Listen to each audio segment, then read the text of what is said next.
So the next step is to learn how to utilize the oxygen and how to attach a regulator. So in an oxygen tank, you can see all the oxygen is stored in this portion. The valve stem is in the upper portion. So in order to get the oxygen out of the tank and delivered properly to a patient, we need a regulator. So I'm just going to show you how we would attach a regulator to an oxygen tank. So you can see in oxygen tanks there are 2 pins here. What I'm going to do is I'm going to take the regulator, which also has those 2 pins, and line them up. Oxygen tanks have those 2 pins so that we can identify the type of gas that we're administering to a patient. So once I line up those 2 pins, I tighten the other side, and now the regulator is attached.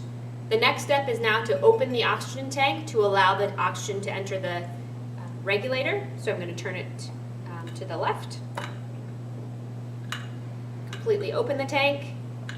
Once it's open, this valve here on this particular regulator will tell me how much oxygen is in the tank. The next step would be to attach whatever type of device I want to deliver the oxygen and then set the flow meter over here on the end. It's also important to note that oxygen tanks may come in different sizes. So you can see I have a much larger tank here. In this particular tank, you can see that this has a regulator that's already attached. It just goes on the side.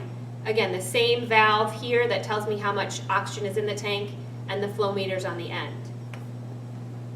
With this particular oxygen tank, you can see that there's no toggle on the top.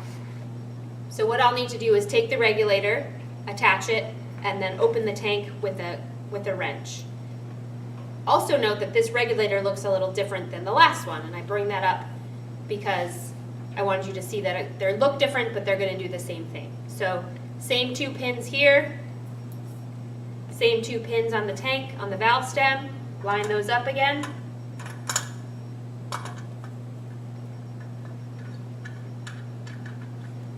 Tighten the regulator.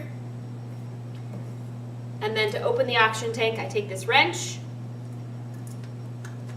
and once again turn to the left to open the tank.